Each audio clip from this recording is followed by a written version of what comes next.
2025년도 교회 표어의 말씀을 지금 2달째 살펴보고 있는데 오늘 그 마지막 시간입니다. 1월달 내내 거저 받는 것, 무엇을 받았고 어떻게 받았고 어떤 마음이어야 하는지에 대한 이야기를 나눴고요.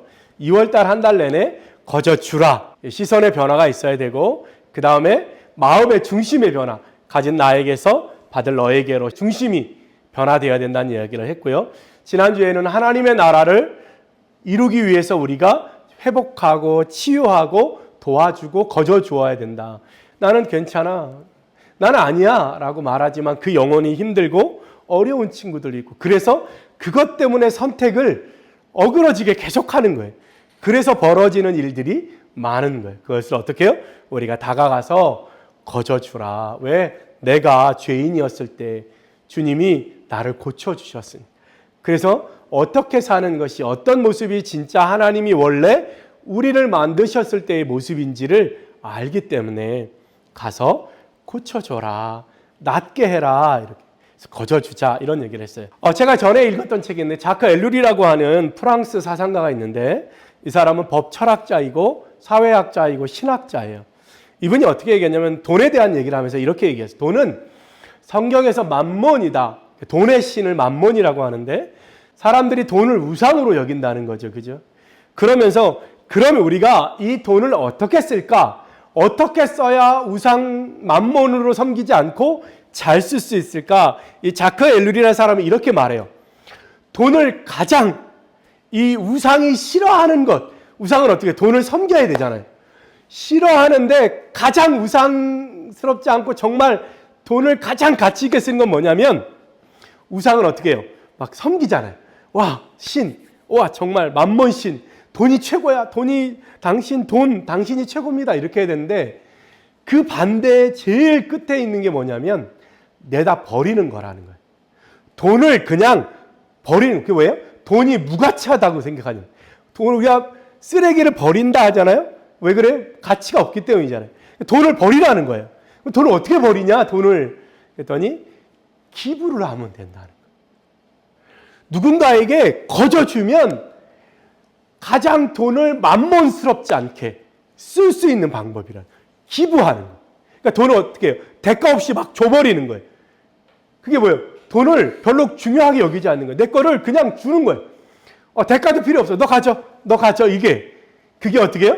만몬신을 가장 만몬신이 싫어하는 모습이라는 거예요. 거저 주는 게 그런 효과가 있는 거예요. 돈을 받고 하는 건 거래예요. 근데 거저 주라는 거예요. 그때 가장 돈의 우상에서 멀어질 수 있는 방법이다. 이런 얘기를 하더라고요. 그와 비슷한 게 마태복음 18장 21절에서 35절에 나오는데 탕감받은 자의 비유라고 하는 거예요. 한 종이 있는데 왕이 네가 빚진 걸 이제 다 갚어. 10,000달란트를 빚졌는데 너의 아내와 자식들을 다 팔아서라도 갚어. 이랬더니 이 종이 제발 살려주세요. 제가 어떻게 하든지 하겠습니다. 이랬어요. 그때 그 왕이 좋아, 그럼 내가 선한 마음을 써서 너의 그 빚을 다 탕감해 주겠어. 이렇게 한 거예요. 그래서 이 종이 감사합니다. 그리고 나갔어요. 근데 나가다가 누구를 만나냐면 자기한테 100데나리온을 빚진 자를 만났어요. 근데 그 사람 먹살을 붙잡고 너 왜 나한테 돈 안 갚어? 이 사람 어떤 사람이에요? 왕한테 10,000달란트를 탕감받은 사람.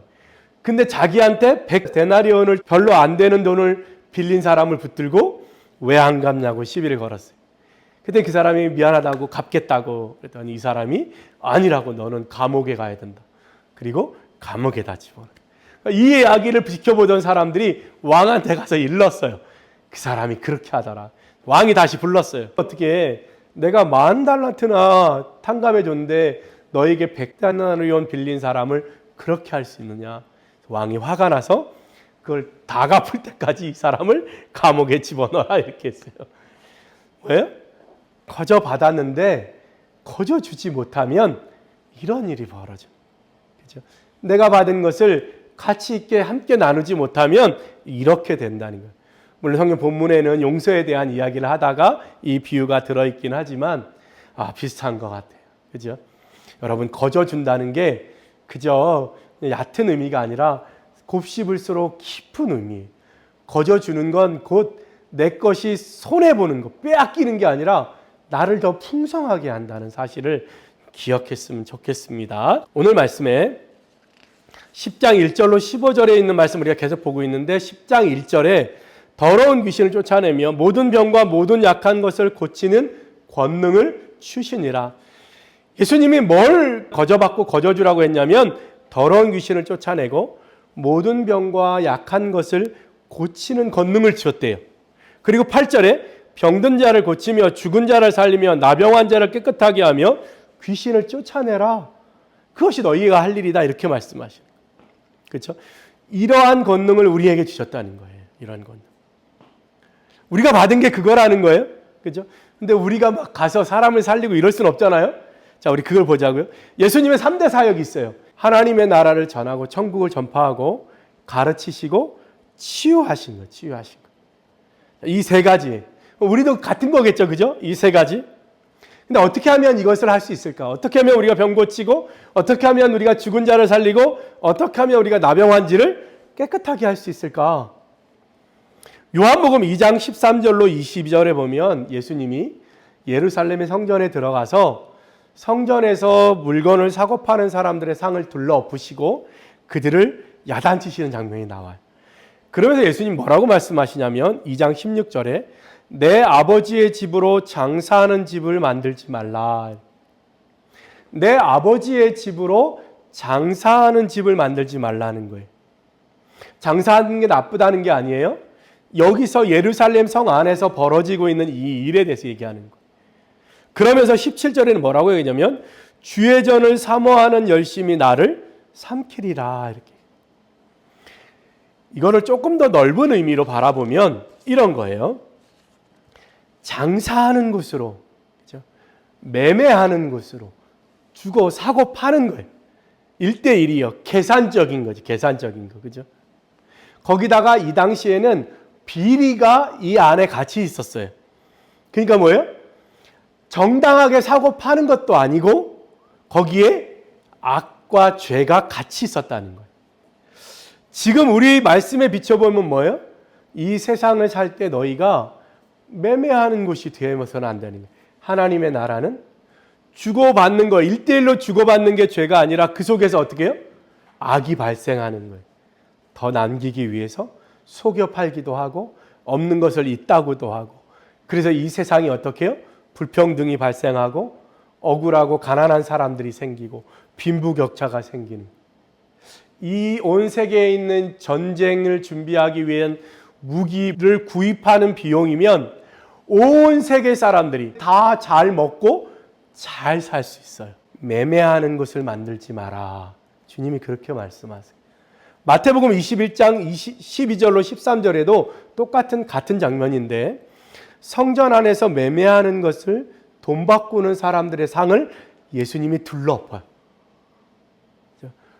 잘하고 있었어요. 돈 바꾸고 필요한 사람이 사고 막 이렇게 하고 있었어요. 비리가 있었든 없었든. 근데 예수님이 거기에 그 상황을 다 어떻게 해요? 둘러엎으시는. 그러면서 뭐라고 얘기하셨냐면 13절에 기록된 바 내 집은 기도하는 집이다. 이렇게 얘기해요.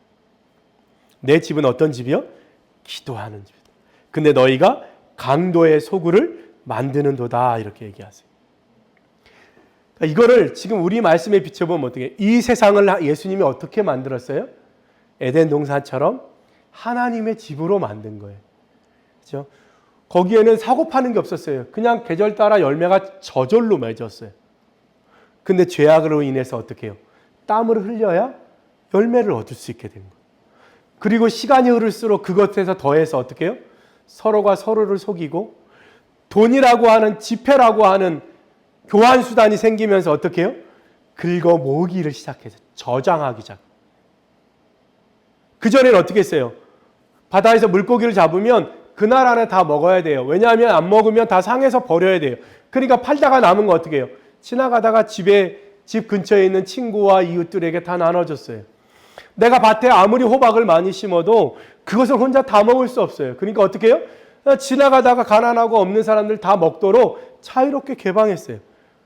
그리고 옛날에는 뭐예요? 아프면 뭐 가져갔어요? 계란 5줄 해가지고 그걸 병원비로 대신했어요. 근데 돈이라고 하는 화폐가 생기면서 사람들은 창고에 쌓기 시작했어요.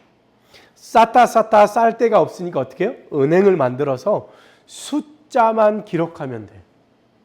그렇게 세상이 바뀌었다는 거예요. 근데 주님은 오늘 이 장면에서 어떻게 해요? 상을 들러 엎으시는 거예요. 그리고 뭐요? 내 집은 기도하는 집이다. 이렇게. 자, 우리가 어떻게 하면 이 매매하고 사고 팔고 거짓이 더하고 죄악이 더한 이것을 온전케 할 수 있을까? 우리는 과연 무엇을 주어서 이것을 상을 들러엎을 수 있을까? 많은 것들이 있을 수 있지만 우리가 가진 돈으로 우리가 가진 건강으로 다 할 수 있지만 오늘 우리에게 우리 그리스도인들에게 특별히 주신 게 있어요. 다른 사람은 가지지 못한 우리만이 가지고 있는 세 가지가 있어요. 그것을 우리는 거저주고 사는 삶을 1년 동안 살아보자고요. 첫 번째 뭐냐면 오늘 아까 마태복음 말씀에 기록된 바 내 집은 기도하는 집이다. 기록된 바 뭐예요? 말씀이 있어요. 말씀. 우리는 말씀을 가진 사람들이 아무리 읽어도 잘 모르겠는데요. 난 끝까지 한 번도 못 읽어봤는데요. 그러면 할 수 없지만 하나님이 우리에게 그리스도인들에게 말씀을 주셨어요. 예수님의 모습도 보이지 않고 하나님의 모습도 보이지 않아요. 성령님도 안 보여요. 근데 우리에게 주신 눈으로 볼 수 있게 주신 게 있어요. 그게 뭐냐면 성경이 성경. 이 성경 통해서 하나님이 어떤 분인지 예수님이 어떤 분인지를 우리는 알게 되는 거예요. 그리고 세상이 진짜 어떠해야 되는지 우리 청년들이 앞으로 어떻게 살아야 되는지가 오늘 여기 말씀 속에 기록되어 있다는 거예요. 무엇이 바른지 이 말씀 속에 기록되어 있다는 거예요. 그러니까 우리는 나가서 하나님의 나라를 이루기 위해서 뭘 줘야 돼요? 말씀을 전해야 되는 거예요. 뭐 전한다는 게 목사님처럼 막 이런 게 아니고 근데 있잖아 내가 읽는 성경에는 이럴 때 이렇게 기록되는 말씀이 있어. 내가 힘들고 어렵잖아. 내일을 알 수 없잖아. 근데 저녁에는 울음이 기숙할지라도 아침에는 기쁨이 찾아오리라. 시편에 그런 말씀이 있어. 내 시작은 미약하였지만 내 나중은 창대하리라. 우리 그런 말씀도 있어. 그런 말씀은 어떻게? 우리가 전할 수 있다는 거예요. 요즘처럼 전하기 쉬운 게 없어요. SNS를 다 전할 수 있어요. 여러분이 올리는 인스타그램 밑에 주의 말씀을 기록하는 거예요. 여러분이 올리는 SNS 어느 날 뭐 맨날 그걸 올 수는 없지만 어느 날 예쁜 사진을 올리고 그 밑에 생각나는 말씀을 적는 거예요. 말씀을 거저주라는 거예요. 왜? 여러분은 말씀을 맡은 자들이에요. 여러분만이 말씀을 해요. 세상 사람들은 말씀을 몰라요. 진짜 이 말씀 속에 있는 깊은 의미는 예수님을 믿어야만 전해지거든. 말씀을 기록되었을 때 말씀을 거저주라. 왜? 여러분은 우리 그리스도인들은 말씀을 맡은 사람들이에요. 될 수 있는 대로 여러분이 전할 수 있는 대로 여러분 노트에 여러분 컴퓨터에 수많은 스티커를 붙이잖아요. 말씀 스티커도 많아요. 그거 갖다 붙이는 거예요. 그도 혹시 지나다가 그 말씀에 그죠? 주님이 누군가를 그 말씀을 보게 해서 정말로 죽음의 어둠 속에 있는 이가 살아나게 될 수도 있다는 거예요. 거저준데 뭘 주라? 말씀을 주. 여러분 1년 동안 최대한 많이 말씀을 주십시오. 여러분이 전할 수 있는 방법, 여러분이 할 수 있는 만큼만 하는 거예요. 그렇죠? 그러면 되는 거예요. 말씀을 주자. 두 번째는 뭐냐면 만민이 기도하는 집이래요. 그러니까 뭐예요? 기도를 주라는 거예요. 기도를 주라고? 기도를 어떻게 줘? 그거를 교회 용어로 뭐라 그래요? 중보기도라 그래요. 저 사람을 위해서 내가 하나님과 저 사람 사이에 다리가 되어주는 거예요. 그죠? 그래서 그를 위해서 내가 하나님께 기도해 주는 거예요. 하나님은 우리를 쓰는 거예요. 어떤 사람? 기도하는 사람을 쓰는 거예요.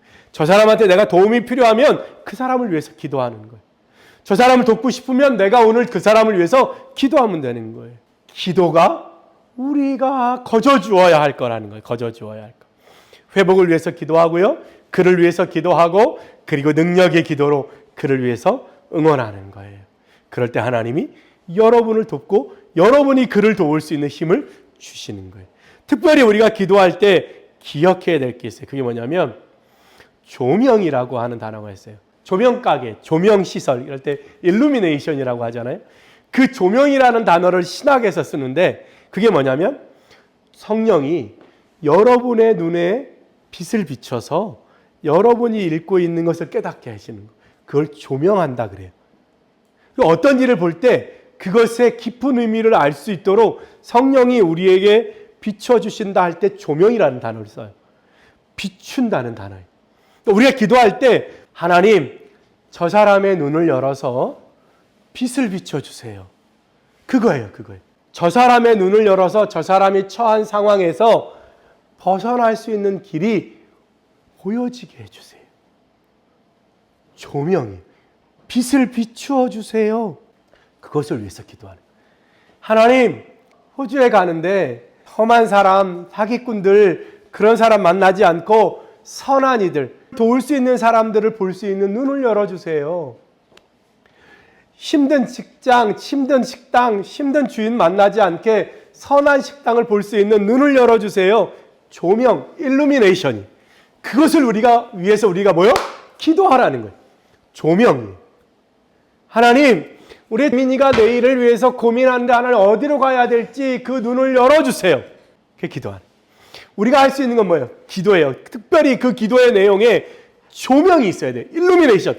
빛을 비춰주세요. 깨닫게 해주세요. 알게 해주세요. 그거예요. 그래서 16세기에 개신교 신앙 고백문 벨직 신앙 고백서라고 하는 데 보면 그 내용에 이런 내용이 나와요.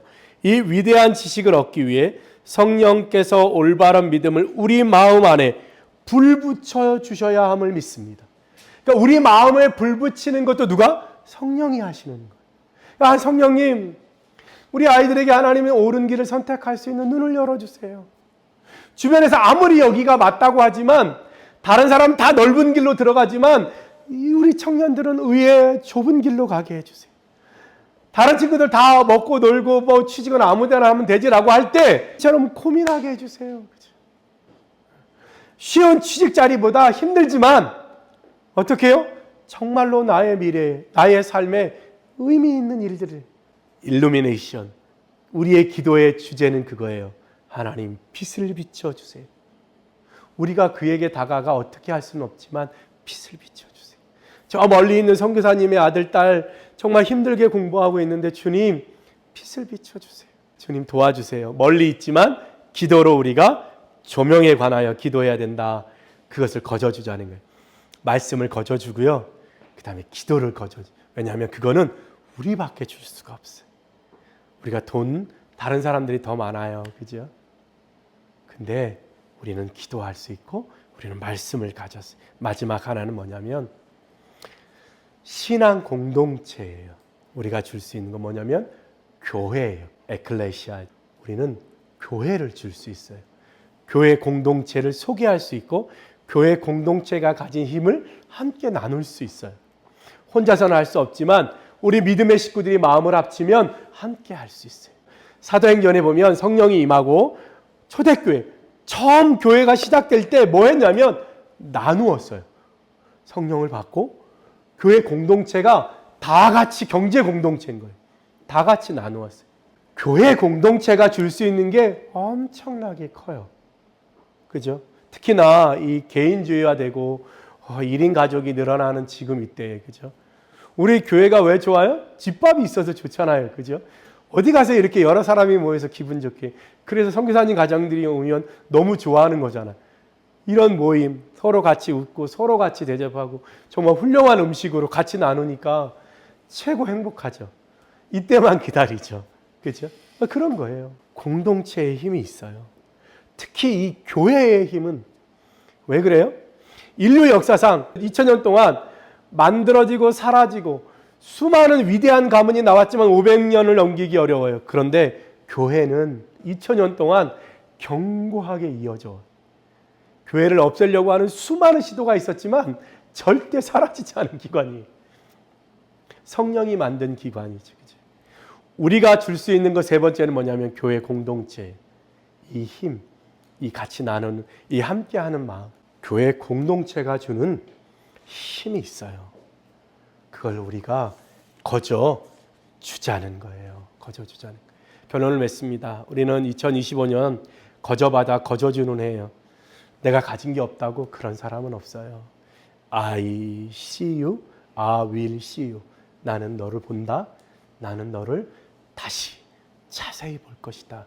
거기서부터 시작해서 가진 나에게서 받을 너에게로 시선이 바뀌고, 그죠? 하나님 나라의 회복을 위해서 청년이 청년다워지고 아버지가 아버지다워지고, 그거를 학자들이 얘기하더라고요. 이름값을 하는 거다. 그 이름값을 할 때 나라도 바로 서고 가정도 바로 선다, 이 얘기를 하더라고요. 하나님의 나라를 세워가는 거, 말씀, 기도 공동체로 우리는 거저주는 삶을 살아야 됩니다. 특별히 기도로 하나님께 아뢰고요. 그 다음에 공동체가 다 함께 작은 천국을 이뤄 나갔으면 좋겠습니다. 마지막으로 어느 신학자가 이런 표현을 쓰더라고요. 성령의 능력은 강력한 표징에 있는 것이 아니라 십자가의 약함에 대한 메시지에 있기 때문에 성령에 이끌리는 삶이란 삶의 비극성과 모순을 답답할 정도로 진실하게 인내하며 사는 것일 수도 있다.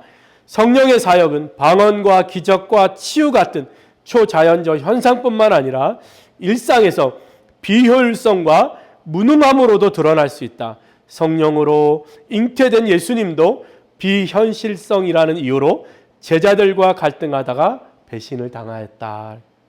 성령의 능력, 오늘 마태복음 10장에는 병 고치는 능력, 죽은 사람 살리는 능력을 거저주라 얘기했지만 그것만이 전부는 아니에요. 오히려 비효율성과 무능함이 하나님을 드러낼 수 있는 귀한 성령의 능력이 될 수 있다.